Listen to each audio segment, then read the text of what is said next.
तर आता हळूहळू तो फन खाली करून निघून जायचा प्रयत्न करेल. शांत होतो म्हणजे. हा म्हणजे आम्ही जर न हलता असंच थांबलं तर तो आमच्या सुद्धा पायातून जाऊ शकतो.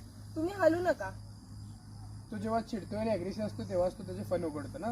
हा हो जेव्हा त्याला थ्रेटन वाटतं. हा त्याला पाठीमध्ये ते हे 2 डोळ्याचे हे म्हणजे कोण दुसऱ्या प्रेडेटरला वाटायचं की पाठी बघतोय म्हणून त्याचे पाठी हे 2 हे. फॉर एक्झाम्पल बर्ड्स वगैरे जर त्याला अटॅक वगैरे. जो अडकला वाटतं पिशवीत मध्ये. नाही अडकला वगैरे नाही गेली तुमची रेल.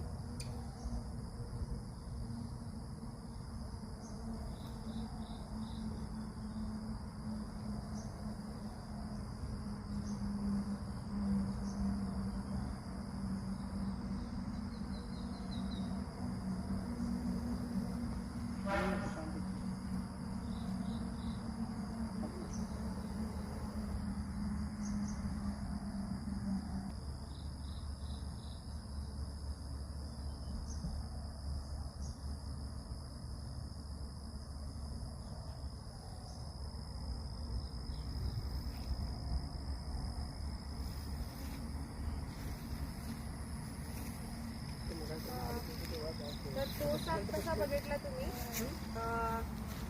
पटकन सोडल्या निघून गेला आणि हा थोडासा अग्रेसिव्ह होता. तर हा जर असं आम्ही जेव्हा हलणं बंद केलं तेव्हा निघून गेला. जेव्हा त्याला वाटली की भीती कमी झाली त्याच्या मनातली, तेव्हा तो निघून गेला. तर शेतकरी वगैरे सुद्धा असं प्रश्न करतात की साप असंच थांबला तर आम्ही काय करायचं. काय नाही, तुम्हाला इतका सारा ओपन स्पेस आहे, तुम्ही निघून जाऊ शकता आणि तो आपल्या वाटेने जाऊ शकतोय. आणि थैलीमध्ये तो थोडासा असाच फसला होता, मग ते स्टिकनं यूज करून त्याला आसान केलं मी जायला म्हणून. धन्यवाद. व्हिडिओ कसा वाटला नक्की सांगा.